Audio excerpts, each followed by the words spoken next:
Alors guys, aujourd'hui nous allons décortiquer ensemble le cas Lenioro. Creuser, regarder quel type de joueur c'est et bien sûr revenir sur l'actualité du club.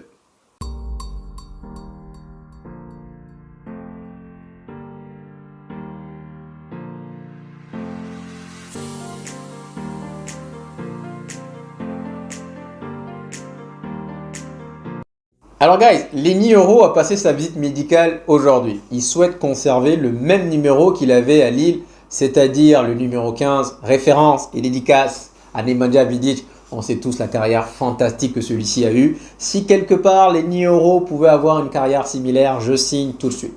Alors comme avec Zirzi, nous allons essayer de voir en profondeur les statistiques de Lenioro. Nous allons décortiquer cela et voir un peu à quoi s'attendre. Donc déjà en termes de valeur marchande. Donc, il est né le 13 novembre 2005. Donc, sur le nombre de joueurs qui sont nés cette année-là, en 2005, il est classé deuxième.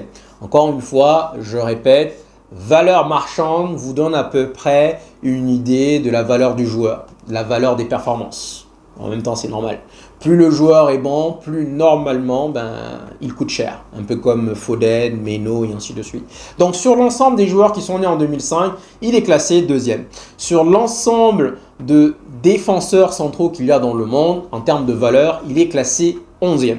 Sur l'ensemble des joueurs français, donc derrière les Mbappé et ainsi de suite, il est quand même classé 12e. Sur l'ensemble des joueurs de Lille, il est premier. Donc aujourd'hui, c'est le joueur le plus bankable de toute l'équipe de Lille. En termes de Ligue 1, il est classé 7e et dans le monde, il est classé 89e. Si je ne m'abuse, Zirkzee était 83e, 84e, un truc comme ça. Juste pour vous dire quand même que et 84 et 89 dans le monde en termes de valeur marchande, franchement, c'est bien vu. Bien vu de la part de Manchester United. Donc également, c'est un joueur qui se blesse pas beaucoup. Il a connu une petite blessure au pied l'année d'avant. Mais bon, cette année, c'est juste quelques petites absences. Il a raté 5 jours, 12 jours. Donc il a été malade, il a pris un coup. Donc il se blesse pas beaucoup. Mais rappelons encore une fois qu'il n'a que 18 ans. Donc du coup, forcément, que c'est né que maintenant, on va dire quelque part que sa carrière va commencer. Donc voilà. En termes de jeu, c'est quelqu'un qui est réputé pour être excellent dans les tacles. On dit, je cite, il tacle avec élégance. Un peu comme Berbatov avait une certaine classe, une certaine élégance avec le ballon. Van Persie de même. Lui, c'est dans les tacles. Il tacle même dans la surface de réparation et généralement, il ne fait pas de faute. Il tacle, il prend le ballon sans faire tomber l'adversaire. Il prend le ballon en mode élégant. Un peu Berbatov quand il contrôle un ballon. Donc ça, apparemment, c'est son point fort. Maintenant, point faible, certaines sources, ça dépend, on a quand même des sources assez contradictoires, mais certaines sources nous disent qu'en termes de passes, il est moyen. Il a quand même un taux de passe de 93% de réussite, mais généralement, guys, quand vous regardez, quand vous avez quelqu'un qui a 93% de taux de réussite, il va falloir prendre la loupe et regarder un peu plus loin. Parce que 93% de taux de réussite, généralement, c'est un peu comme McTominay, qui nous fait des passes soit latérales, soit vers l'arrière, soit des passes à 2 mètres. En tout cas, des passes sûres, des passes avec lesquelles, généralement, on est sûr d'avoir le bon coéquipier. On est sûr de ne pas perdre le ballon. Donc, fait-il beaucoup de passes progressives? Ça, c'est quelque chose que nous allons voir juste après. J'ai pris le temps d'aller faire une petite étude, un petit comparatif avec 3 autres joueurs. Donc j'ai pris la référence en Angleterre, j'ai pris De Ligt qui joue avec le Bayern et j'ai pris la référence avec le Real, Rudiger. Donc là, nous allons essayer de comparer les 4 joueurs. Donc, pour vous dire, on va commencer déjà en termes défensifs.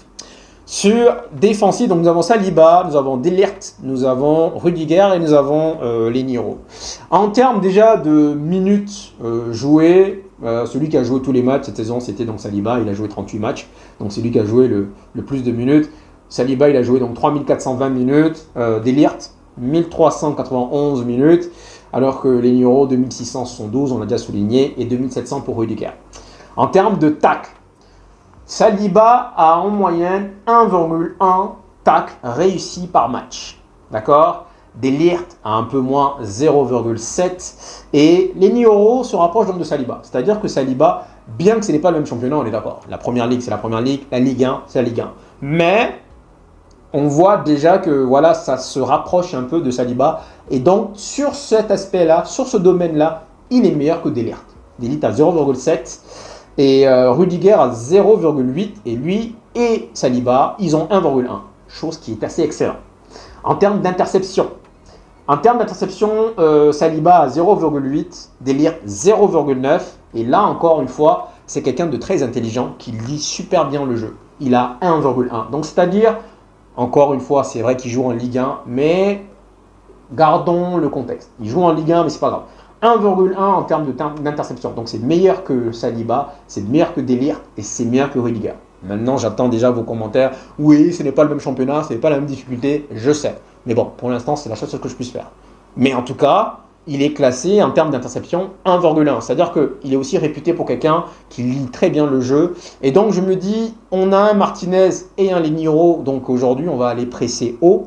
Ce sont deux joueurs qui sont assez rapides. Et ce sont deux joueurs qui vont être capables de lire le jeu dans le cas où, justement, on perd la balle dans des endroits assez difficiles, assez complexes. Ils seront capables d'intervenir au plus vite. En termes de fautes, Saliba 0,6, Delirte 0,5, 0,6 pour lui et 0,8 pour Rudiger. Donc là, c'est Rudiger qui fait le plus de fautes. Là, c'est pas une question de championnat de toute façon.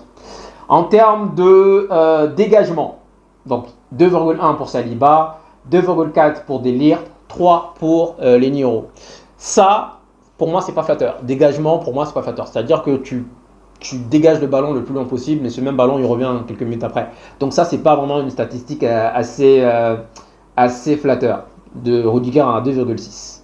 En termes de blocage, donc tir bloqué, 0,4 pour Saliba, 0,5 pour Delirte, 0,4 encore une fois pour Lenny Yoro et 0,6 pour Rudiger. Ça, c'est sur l'aspect défensif. Maintenant, on va regarder rapidement sur l'aspect offensif. Donc sur l'aspect offensif, c'est là que nous voyons que, en termes de buts, ils sont quasiment ex aequo. 2 pour Saliba, 2 pour Delirte, 2 pour Lenny Yoro, sauf que Delirte l'a joué beaucoup moins que les autres. 2 pour Lenny Yoro et un seul pour Rudiger. Okay. En termes de passes décisives, le seul qui a une passe décisive dedans, c'est Saliba. En termes de qui passe, donc les passes progressives, 0,2 pour Saliba, 0,1, enfin qui passe, c'est une passe qui amène le but, soit l'avant-dernière passe, c'est ça là qui passe, donc l'avant-dernière passe. Donc 0,2 pour Saliba, 0,1 pour Delirte et 0,1 également. C'est un joueur qui fait 1m90, donc il est très bon dans les airs, il gagne régulièrement ses duels aériens. Cela va compenser un peu avec Martinez qui n'est pas très grand. Donc voici ses points forts, bon dans les airs, très vif, très rapide. Et ça encore une fois, je tiens encore à le mentionner parce que c'est un argument très flatteur, très important, parce que cela va changer notre philosophie de jeu, notre façon de jouer. Aujourd'hui, malheureusement, avec Maguire et Lindelof, on est obligé de jouer parfois bloc bas parce qu'on sait très bien que ces deux-là ne sont pas rapides. Même une tortue sont plus rapides qu'eux. Donc du coup, si jamais il y a un contre, on est dans la hesse. Donc on est obligé de les protéger, on est obligé de leur tenir la main. Alors que là, si on a Martinez très rapide, Lenny Yoro également très rapide, ça ne peut faire que des dégâts. Donc cela va changer notre philosophie de jeu. Ruud van Nistelrooy nous disait que lui, ce qu'il aimait, c'est presser haut, étouffer l'adversaire. Et dans le cas où nous perdons le ballon, derrière, on sait que Martinez et Lenny Yoro pourront compenser. Un peu comme à l'époque avec Ferguson, pour ceux qui s'en souviennent, les latéraux partaient, tout le monde partait et derrière on laissait Vidic et Ferdinand se débrouiller seuls. Si on pourrait quelque part reproduire cela, je dirais masterclass. Donc ça, ce sont des points importants. Ces lacunes, encore une fois, ce sont les passes. C'est bien d'avoir 93% de taux de passes réussis, mais si c'est pour nous faire des passes latérales ou des passes en arrière, franchement, ici c'est Manchester United, ce n'est pas West Ham, ce n'est pas Lille. Donc ça, c'est un point sur lequel il doit travailler. Maintenant, il n'a que 18 ans. Je pense qu'avec le temps, guys, il y a un dicton qui dit répétition, répétition, répétition. À force de répéter, on devient un expert. Donc, il n'a qu'à répéter, répéter, répéter encore. Et puis, je pense que sur cet aspect-là, il va se bonifier. Maintenant, il y a un autre petit hic, c'est son poids. Il a l'air un peu gringalet. Je dis bien il a l'air. Il a l'air un peu gringalet. Et sincèrement, être gringalet en Ligue 1 et gringalet en Première Ligue, ça n'a rien à voir. En Première Ligue, c'est dur. C'est vraiment dur. Quand tu joues contre des Ivan Toney, là, vous avez vu Ivan Toney, comment il est balèze? Quand tu joues contre Ivan Toney, quand tu joues contre Solanke, quand tu joues contre Nunez, qui est plus grand, qui est plus costaud, ils vont te bouffer. Ils vont te bouffer. Regardez, même Onana, il est arrivé, parfois il saute avec les mains, il le bouffe. Si tu n'es pas costaud, tu vas te faire tuer. Donc voici les deux aspects selon moi sur lesquels Lenny Yoro devrait travailler. Première ligue, c'est très difficile, c'est très physique, on le sait tous. Et aujourd'hui, si tu n'es pas physique, ben, on va te donner des coups. Et en plus, parfois, en première ligue, parfois il y a des fautes, l'arbitre ne siffle pas, parce que c'est la première ligue. Donc, j'espère qu'il va comprendre le message et qu'il va vite se mettre à la muscu et que derrière, il va commencer à nous faire des passes progressives. Mais après, je suis allé quand même voir sur un autre site qui donnait des statistiques un peu plus approfondies et qui disait qu'apparemment, on dit qu'il n'a pas de bonnes statistiques progressivement, mais apparemment sur les passes qu'il tente, il a quand même 69% de taux de réussite en termes de passes progressives. Donc j'ai vu un comparatif rapide entre lui, Branthwaite. Branthwaite, guys, dans la liste, il y avait donc lui, il y avait Branthwaite, il y avait Evans, il y avait Martinez, il y avait Varane, il y avait De Ligt. Voici les 6 joueurs que j'ai vus dans une analyse. Et dans cette analyse, en termes de tacle, lui et De Ligt sont les meilleurs. En termes de passes, De Ligt est le meilleur et lui, il vient juste après. Branthwaite, il est le dernier partout. Même Evans est meilleur. Alors, bon, ça peut-être que des statistiques. Peut-être qu'il va falloir approfondir un peu cela. Mais en tout cas, on dit que sur les passes progressives qu'il tente, c'est quand même 69% de réussite. Maintenant, il faut voir aussi ce qu'on appelle passe progressive. Pour moi, passe progressive, c'est une passe qui va quasiment 180. Si c'est une passe à 15 degrés, oui, c'est une passe progressive, mais ça reste une passe, voilà quoi. Donc ça dépend de comment on appelle progressive. Donc d'une part, on me dit que c'est un aspect sur lequel il doit évoluer. De l'autre, je vois son 9%, alors que Branthwaite n'a que 49%. Donc, il va falloir que, guys, vous m'aidiez sur ce coup-là, que vous me donnez vos avis, parce que je suppose que vous qui regardez la Ligue 1, en tout cas pour ceux qui la regardent, vous le connaissez beaucoup mieux que moi. Donc, guys, Lenny Yoro arrive clairement pour être titulaire, avec tous les efforts que nous avons fournis pour pouvoir le faire venir. Donc, il arrive aux côtés de Martinez. Je trouve que c'est un duo qui peut être complémentaire. Je vois un peu Martinez. Martinez, il a le côté Vidic et Ferdinand, c'est-à-dire qu'il est très bon balle au pied. Vidic n'était pas très bon balle au pied. Et il a aussi ce petit côté méchant que Vidic avait. Vous voyez, ce petit côté où si tu viens, je vais t'en coller une. Et ça, c'est quelque chose qu'il pourrait aussi transmettre à Lenny Yoro. Voici, guys, un peu qui est Lenny Yoro. En termes d'actualité, qu'est-ce qui se passe, guys? Manchester United voudrait d'une part signer Ugarte, joueur du PSG, mais de l'autre, il rêverait de signer João Neves, joueur de Benfica. De son côté également, le PSG voudrait signer João Neves de Benfica. On dit que le PSG serait prêt à formuler une offre à hauteur de 80 millions pour João Neves. Maintenant, que va-t-il réellement se passer? Est-ce que Manchester United va laisser le champ libre complet au PSG en leur disant bon ben vas-y, on te laisse le champ, tu peux aller signer le joueur, mais en contrepartie, tu vas devoir nous renvoyer l'ascenseur, c'est-à-dire tu vas devoir nous faire une fleur pour Ugarte. Ou alors Manchester United qui a déjà fait une banane, deux bananes, parce qu'on a Banana Split Milan, on a Banana Split le Real, ou alors Manchester United va faire semblant d'aller sur Ugarte pour après faux. Quelque part, je vous ai dit que franchement, ni l'un ni l'autre, mais je me dis que la priorité de Manchester United, c'est bien João Neves. Donc pour moi, j'aimerais qu'on signe la priorité d'Ineos et de Manchester United. Franchement, de vous à moi, ça me dérangerait quelque part que nous allons acheter Ugarte au PSG à hauteur de 50 millions et que c'est cette même somme que le PSG va utiliser derrière pour aller chercher João Neves. Sincèrement, ça me gêne.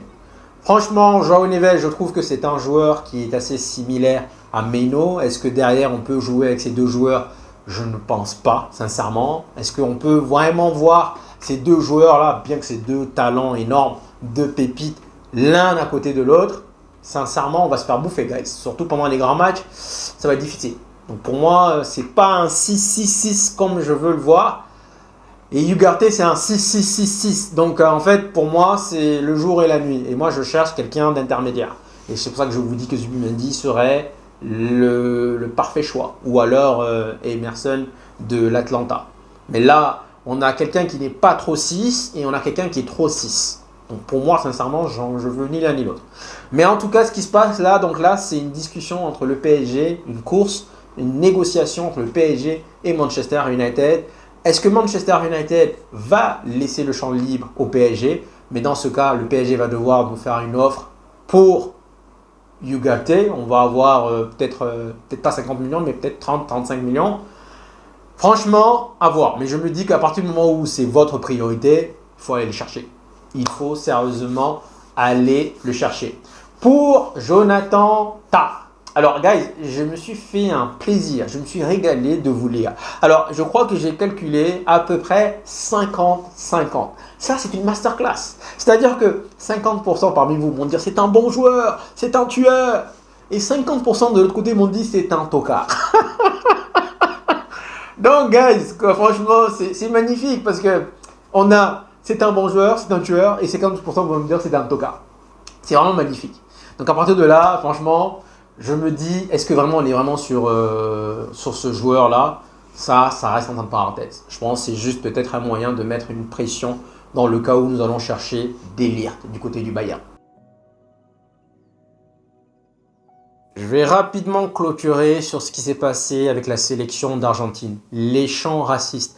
Guys, nous sommes en 2024. Quand est-ce que les gens vont comprendre, vont assimiler le fait qu'un Africain, qu'un Asiatique, qu'un Maghrébin, qu'un Européen, c'est la même chose? Encore et encore et encore. En réalité, tant qu'il n'y aura pas de sanctions, les gens vont continuer dans leur connerie. Ils vont continuer encore et encore en pensant que c'est normal. On arrive, on nous fait croire que Black Lives Matter, on nous met le genou à terre, on lève le poing, ça ne sert à rien. Tant qu'il n'y a pas de sanctions, cela va encore se répéter encore et encore. Mais juste rapidement, Martinez et Garnacho apparemment sont exclus. Là, c'est remonté très haut. Le gouvernement exige que Messi fasse un discours derrière. Tant qu'il n'y a pas de sanctions, en réalité, ça va continuer. Ça va continuer. Donc bon, ouais, il va venir s'excuser. Il y a Enzo Fernandez qui nous met une photo, en gros, lui et un petit noir en disant « Ouais, voilà, je ne suis pas raciste ». Ça, c'est exactement ce que fait les racistes. En gros, je ne suis pas raciste et il te montre qu'il est raciste. Bref, ça va continuer encore et encore. Donc tant mieux du fait que Martinez et Garnacho sont exclus. Mais guys, encore une fois, nous sommes en 2024. Et franchement, cela me sidère. J'en ai marre de voir ce genre de choses. Je dis, il faut avoir des sanctions. Sinon, ça va continuer encore et encore et encore et encore. Donc, guys, merci infiniment d'être venus jusqu'ici. Prenez soin de vous. Prenez soin de vos familles. Je vous souhaite le bonjour et je vous dis ciao, ciao.